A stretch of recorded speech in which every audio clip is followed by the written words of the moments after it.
Jimmy Savile has been branded by the NSPCC as one of the most prolific sex attackers of all time, and over the weekend, details of his abuse took an even darker turn. His own sister's grandchild, Savile's great niece, Caroline Robinson, claims to have been abused twice by what she called Uncle Jimmy.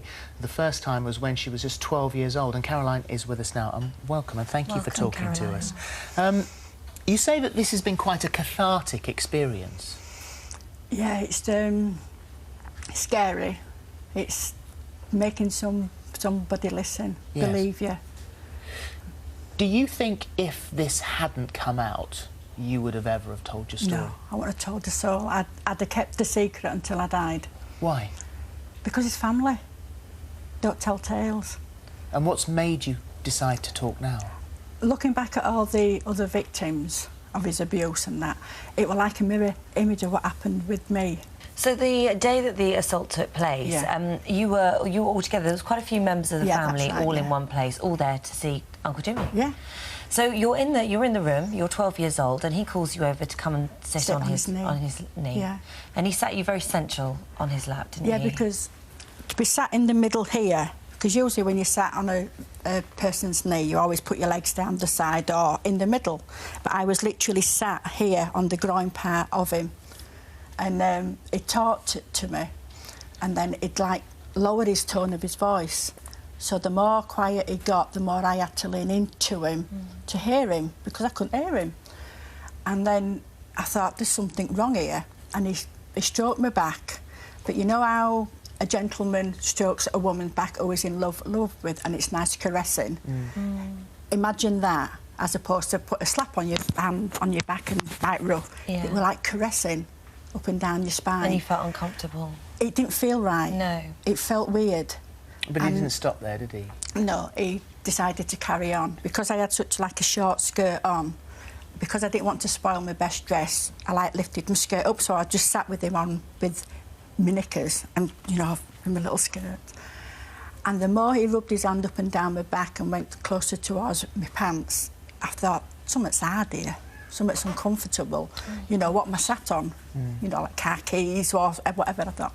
So the more I wiggled, the more excited Jimmy got. And next minute I know his hand is on my bum. He's gone into my knickers and his hand was on my bum, and this is in a room full of people? Room full of people. So nobody saw what was going on? No, it was perfect. Perfection. He got it down to perfection. You jumped up, didn't you, and made an excuse that you needed to go to the toilet and just ran off. I like wet myself. I know it sounds a bit rude, but it was like I'd wet myself. And I thought, I've got to go to the toilet. So I jumped up and I went out and I just cried. I just couldn't believe it. Out of fear, did you say, do you think? I think because I didn't understand what was going on. It was strange. Did you tell anybody at that time what had happened? My grandma. Your grandma. And actually, you say it was your grandma, and so this is Jimmy's elder sister, isn't it? That's right, yeah. And she was sat pretty close to you when... Yeah, she was like sat opposite. Jimmy was sat here, and so my grandma was opposite, and then my mum and dad were like sat where you were two are now. So when you told her, what did she say? It's only Jimmy. Don't worry, I'll sort it out. Do you think that reaction to what you told her says something about her? I mean, do you think that she was aware of what was going on? Yes, I do. Yes, I do. Yeah. It's, I trust my grandma. I always have done. I always will. But for her to pretend there's nothing wrong or say she'll sort it out and nothing happened... This is his sister, isn't it? Yes, and nothing happened. How much did he look after her? Very, very well. Very well. In what way? Everything she wanted, she got. From Egyptologist that she wanted to do, so she had a house, Cairo. He bought a house in Egypt, did he? Llandudno, where she used to live. She got a cottage.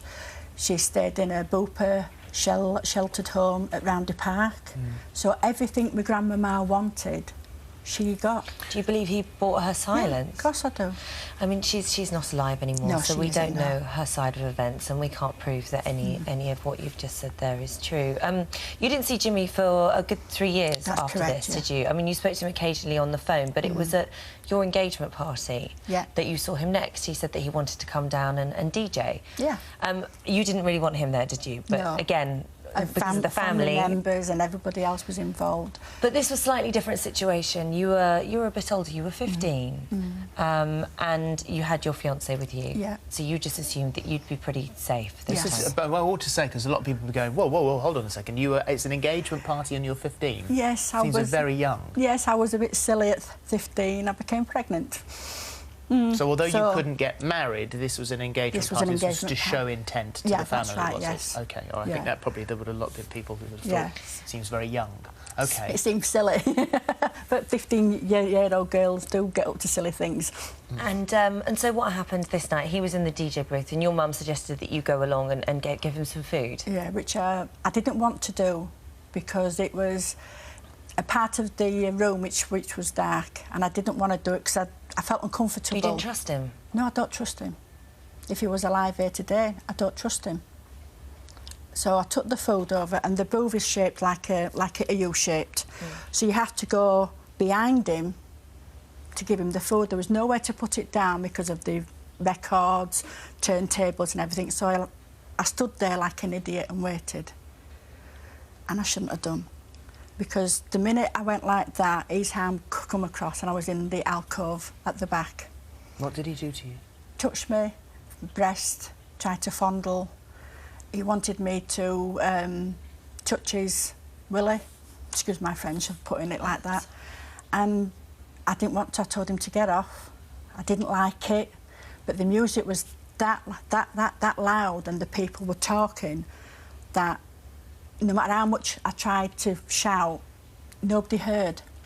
It was like I opened my voice, my mouth, but the words didn't come out. So you just closed your eyes and just waited for it to be over? I thought if I could just go along with it, the sooner I did what he wanted me to do, the sooner it'd be over and I can go back to the party. Was anything ever said after that? No. Because you didn't see him again, did you? You met briefly at a family funeral. Yes. And nothing was said there. Nothing was said, no. Nothing at all. And you said that you didn't go to his funeral, but you would have liked to have gone to his funeral. To make sure that he was dead. To make sure he was dead. What do the family now think about you speaking out in this way? They're not happy. My mum supports me, but the family no. Well, your mum was only made aware of this last week, wasn't she? On Friday, yes. On Friday, it's the first time you've spoken about it, so it must have come as a great shock to her. I think it is because, like mums, you try to protect your children, and then she feels guilty because she wasn't there to protect me.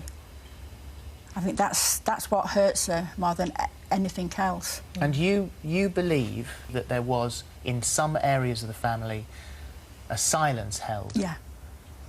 Yes. If we blabbed on Jimmy or told tales, the fame that surrounded him would have gone. And I loved to say that Jimmy Savile is my uncle. I loved to say it. It made me proud. But for him to suddenly be destroyed over something like this, the family would have had nothing.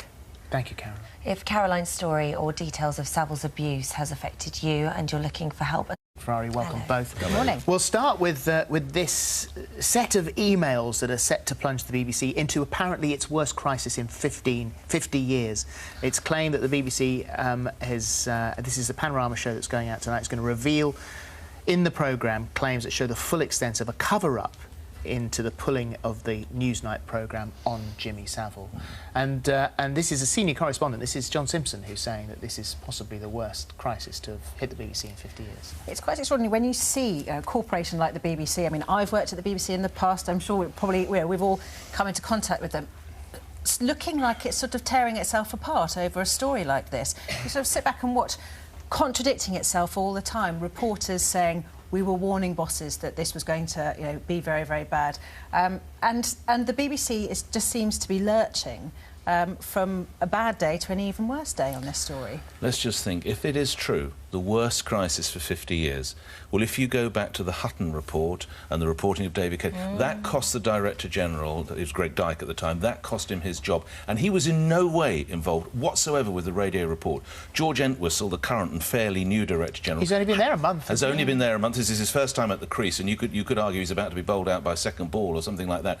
He is, at best, perhaps not been as candid as he could have been. And if there is a cover-up, yet again, what will this prove? Like Watergate, the cover-up is always bigger than the actual story.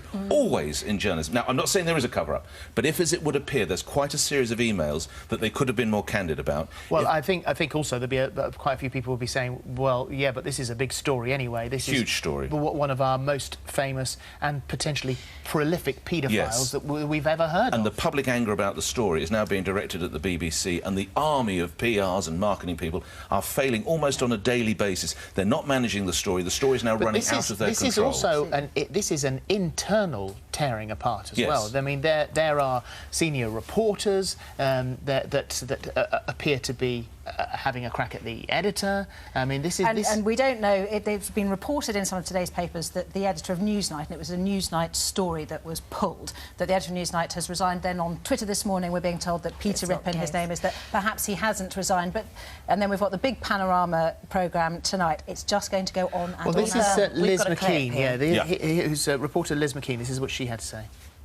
You know, ever since the decision was taken to shelve our story, I've not been happy with public statements made by the BBC. I think they're very misleading about the nature of the investigation we were doing. I was sure the story would come out one way or another, and that if it did, the BBC would be accused of cover-up. In fact, I wrote an email to Peter saying the story is strong enough, and the danger of not running it is substantial damage to BBC reputation. It's quite something to be accused by your own journalist, isn't it?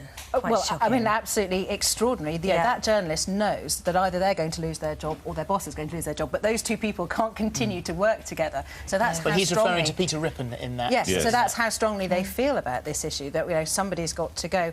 And, of course, fundamentally, what it looks like is that the BBC decided that a Hooray for Jimmy programme that was scheduled on their Christmas schedule was more important than journalists finding out the truth about whether he was a paedophile. That's an accusation. That's as bad as it gets. There's an email that was on December the 2nd in 2011. BBC Head of News Helen Bowden tells George Entwistle, then the head of BBC Vision, that he may have to change his Christmas TV schedules featuring glowing tributes to Savile because of the Newsnight investigation. The conversation lasts less than 10 seconds, it said. And, of course, we weren't there. We don't know if that conversation happened. We don't know, but it, you know, mud like that sticks. I know, I'll tell you where we are. Even consider a tribute. We are now entering the 4th week of a story, right, with the BBC, that when it was first presented to them, and bear in mind they're taxpayer funded, we all go to jail if we don't pay our TV licence. The BBC, they said there's not a case to answer, we've been through our internal files, there's nothing, we don't need an inquiry. Look where you are now. You've got 2 inquiries, you've got the police involvement, and you've got a Director General, I think it's fair to say, who is now possibly facing real question marks over his job. Absolutely. Well, I think maybe things will get a little clearer once we've seen this Panorama programme that's tonight. Let's move on to this